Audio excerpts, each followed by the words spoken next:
Empezamos como siempre con las portadas y nos vamos hasta Bolivia con el diario El Pueblo. Gobierno consolida la reparación integral para las víctimas del 2019. Esto no se puede quedar de lado. Obviamente algunos quisieran olvidar para dejar en la impunidad a los responsables, pero como dice el diario, se aprobó un fideicomiso de 8 millones de bolivianos. Aquí lo que se plantea, leámoslo con mayor claridad, el ministro de Justicia, Iván Lima, explicó que se necesita una ley aprobada por la Asamblea Legislativa Plurinacional para reforzar y ampliar este beneficio a los más afectados o a más afectados. Y también, por supuesto, aquí la fotografía del candidato Gabriel Boric, que se compromete a transformar Chile. Bueno, no la fotografía, la nota nada más, que es lo que da cuenta del interés que hay evidentemente por las elecciones en Chile, también en Bolivia, por lo que evidentemente lo que pase en Chile también puede ayudar, beneficiar o perjudicar a los bolivianos en general. Y Choquehuanca, vicepresidente de Bolivia, resalta el valor de las autonomías. Y también se sigue destacando la visita al Centro de Investigación de Vacunas Abdala en Cuba de parte del presidente Luis Arce, que está de visita oficial en la isla caribeña. Y tiene la fotografía de la presencia del presidente Luis Arce. Extraño que usen abrigos y trajes en Cuba, pero me imagino que estará haciendo frío entonces en La Habana. Y efectivamente aquí la fotografía de la visita oficial del presidente de Bolivia, Luis Arce, con el presidente de Cuba, Miguel Díaz-Canel. Sostienen conversaciones oficiales los presidentes de Bolivia y Cuba, destaca el diario Granma en este día jueves 16 de diciembre.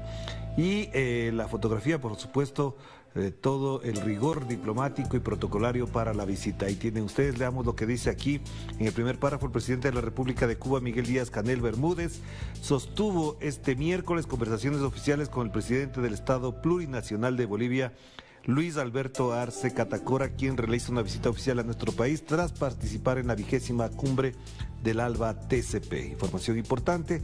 Y por otro lado acá, una fotografía que da cuenta de un balance, como decíamos también al principio, un balance del año de lo que ha significado el deporte. Cuba llena de gloria, premia el esfuerzo de sus hijos, y lo más importante que quizás no tiene Granma y no veo en otros medios de comunicación es que la Federación Internacional de Atletismo declaró a la atleta venezolana como la ganadora del salto triple, como la atleta del año. Esta distinción la veremos en otros espacios, pero les anticipo que esta fue una noticia de esta madrugada.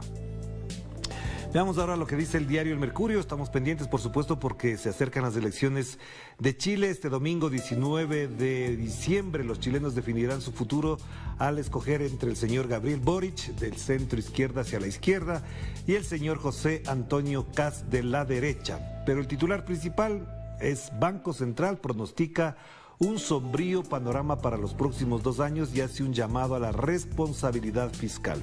¿A qué le llamarán responsabilidad fiscal? ¿A la austeridad? ¿A que no se gaste en servicios sociales?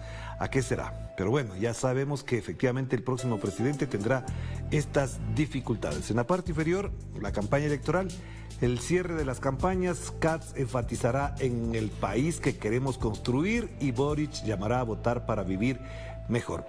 Eso es lo que se espera el día de hoy. Se cierran las campañas, hay algunas actividades previstas en distintos lugares de Chile. Dice el antetítulo: los candidatos se desplegaron en Antofagasta, Viña del Mar, Santiago, Concepción y Talcahuano de cara al balotaje.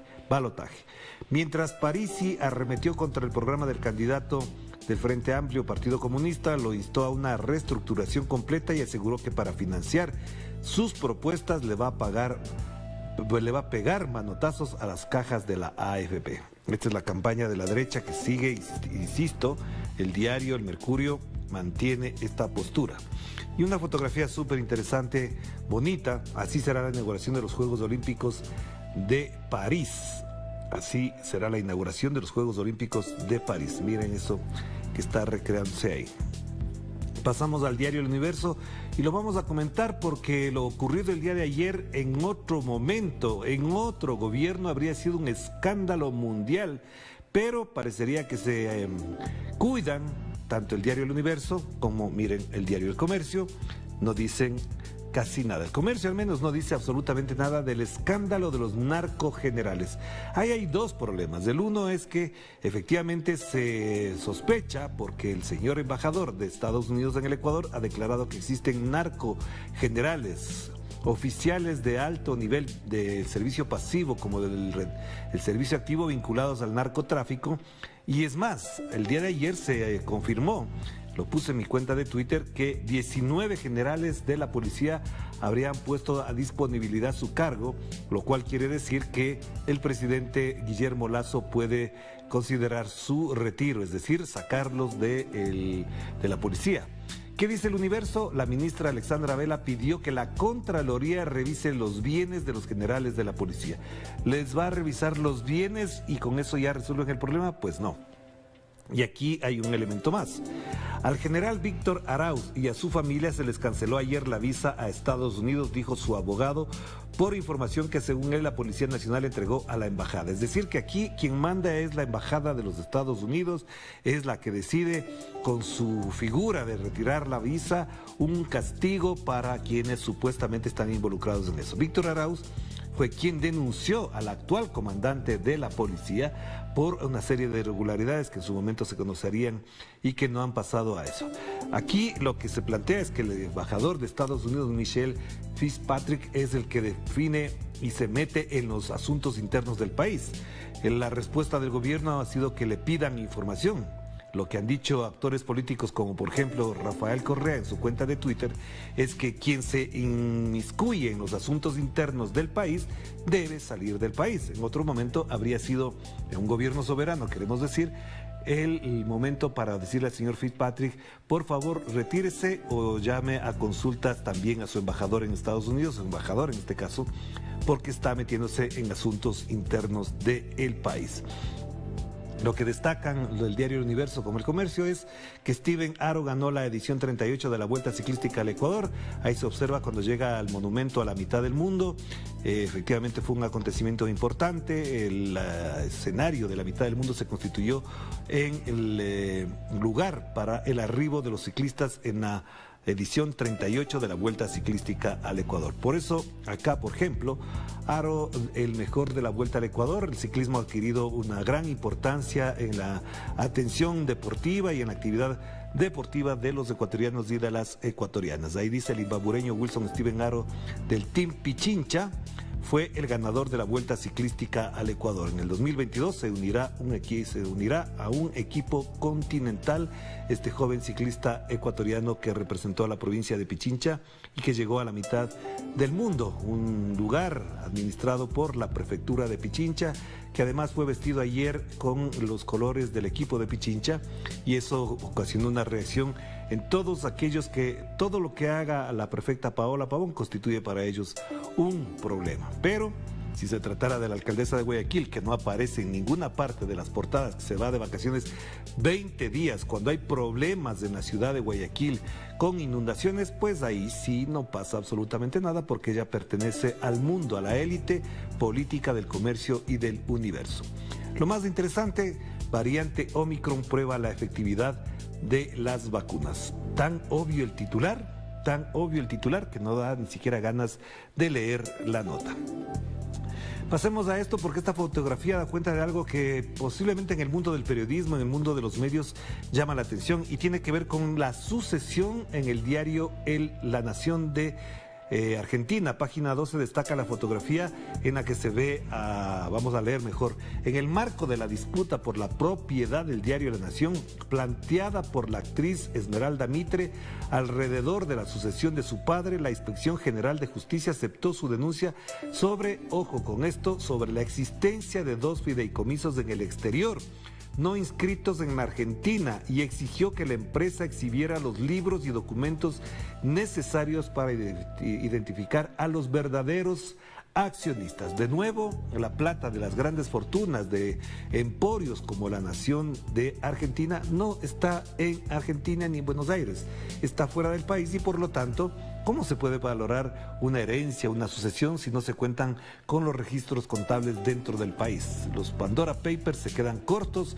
frente a lo que cada grupo empresarial hace con sus fortunas para evadir pago de impuestos y eludir responsabilidades fiscales dentro de cada una de sus naciones. Así que esta historia, que no tengo aquí a la mano quien la escribe, vale la pena leerla porque además es una muy interesante lectura sobre el manejo de los emporios empresariales mediáticos y la sucesión que siempre conlleva este tipo de telenovelas, entre comillas.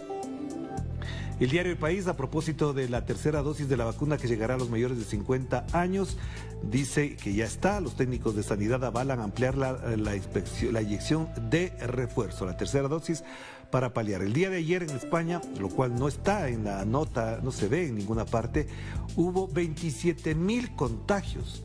Ayer se registraron 27,000 contagios en toda España, una cifra alarmante, sobre todo porque en estas épocas de fiestas navideñas y demás, las familias se reúnen y esto podría ocasionar contagios superiores a esa cifra en los próximos días y quizás en los primeros días de enero. Pero 27,000 contagios que no encontré en la portada, pero está en las redes sociales el número de contagios en España.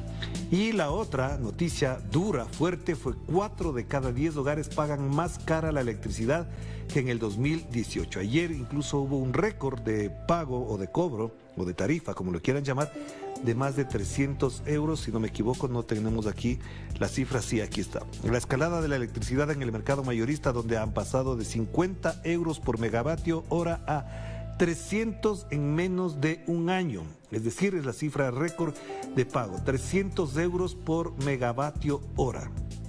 ¿Quién puede pagar eso? Pues solamente los que tienen plata. Los que no tendrán que apagar todo, ahorrarse en pleno invierno, es decir, la calefacción eléctrica va a tener un costo mucho más alto. Evidentemente crece el consumo de energía eléctrica en España. ¿Esto por qué? Porque quien manda en las tarifas es el mercado. ¿Qué hace el gobierno? Nada, absolutamente nada. Ahí tienen ustedes la realidad del más crudo neoliberalismo cuando se trata de servicios básicos como es el de la electricidad. 300 euros el megavatio hora. Pasemos entonces a los portales informativos, empezando por Telesur. El titular principal: el Congreso de Perú debatirá moción de censura a la titular del Parlamento. El pedido contra la parlamentaria no se ve adecuadamente, no se debe a unas presuntas declaraciones en contra del presidente Castillo en su visita a España. Esto ya lo destacamos, ya lo hablamos el día de ayer a propósito de eso. Veamos en el costado derecho, tifón Ray azota isla filipina en Siargao. Inmigrantes piden ayuda a la CNDH de México por la situación migratoria. Es la Comisión Nacional de Derechos Humanos de México. Y evacúan una base de la Fuerza Aérea de Estados Unidos en Florida. No tenemos el detalle ahí, pero la información además importante, como decíamos, Estados Unidos superó la cifra de 800,000 fallecidos. En este momento son 823,390, como se puede apreciar en la parte superior, y también superó la cifra de los 50 millones de contagios. Antes de ayer estaba en 50 y ahora ya tiene 51 millones de contagios. Ahí no se cuentan los otros países, podremos ver en otro momento, pero en América Latina estamos en 47 millones de contagios y los fallecidos suman 1.552.000. Mientras que en el mundo en general el número de contagios es de 272 millones y de fallecidos 5.348.000. Esto es grave porque se sigue agudizando este tema en el mundo. Cuando todos pensaban que el 2021 cerraría prácticamente con un control casi que absoluto de la pandemia. Vamos a anudar lo que conversábamos ayer en clave política con nuestro invitado Jorge Aguilera a propósito de lo que significó, el impacto que significa para Colombia y para el mundo el informe de la ONU. La ONU atribuye a la policía la muerte de 28 personas durante el paro y denuncia abuso de la fuerza. Ya salió el gobierno a responder y dijo que no había una orden de asesinato, que eso no era una política pública oficial, ni órdenes de las autoridades, entre ellos me imagino que estará mencionando el señor Iván Duque, pero El informe de la ONU no es de otra organización, sino de la ONU, lo deja muy mal parado al gobierno colombiano cuando atribuye a la policía la muerte de 28 personas durante el paro de septiembre, que efectivamente fue contundente. Hubo incluso abusos sexuales. Una chica, como destacábamos el día de ayer, después del abuso en una comisaría, se suicidó. Ahí tienen ustedes. Avancemos. Prensa Latina a propósito de las elecciones en Chile, campaña sucia de la ultraderecha en Chile que se acentúa mucho más. Como ya se cierra todo el espacio mediático oficial y formal, la campaña sucia empezó en redes sociales. Es más, el día de ayer fue dura, fuerte, la denuncia en contra del señor Antonio Katz cuando en el debate dijo que él nunca había mentido en su vida y por supuesto le hicieron una lista de al menos 5 graves mentiras, de 5 mentiras menores y otras que estaban por confirmarse. Una lista larga en las redes sociales a propósito de las mentiras del señor José Antonio Katz, que evidentemente queda muy mal parado con esto. Y obviamente, acá un tema muy importante, Rusia calificó de canibalismo el trato contra Julian Assange a propósito de todo lo que pasa con él y sigue ocurriendo en Inglaterra, en Gran Bretaña, el país que supuestamente respeta las libertades y da clases de ética al resto del mundo. Y por supuesto también más información de orden local. Vamos a pasar y terminar con Sputnik. Andrés Manuel López Obrador promete movilizar a los mexicanos en Estados Unidos si no pasa la reforma migratoria de Biden. Esto lo dijo el día de ayer.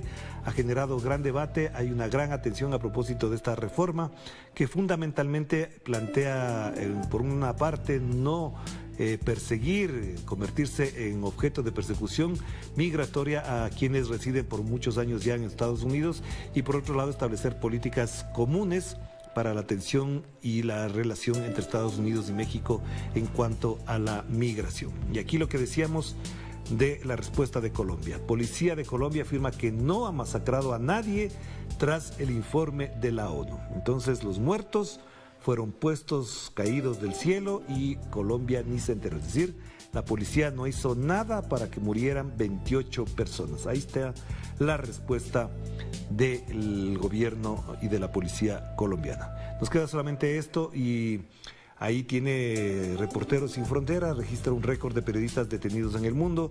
Vamos a ver lo que menciona aquí, casi 500 periodistas están detenidos en el mundo, un aumento del 20% respecto al año 2020, según el informe anual de Reporteros Sin Fronteras. México y Afganistán siguen encabezando la lista de países donde es más peligroso ejercer la profesión. Ojo, México y Afganistán.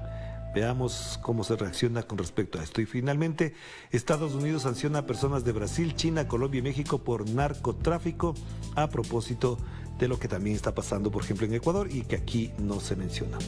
Hagamos la primera pausa y enseguida volvemos con más de Enclave Mediática.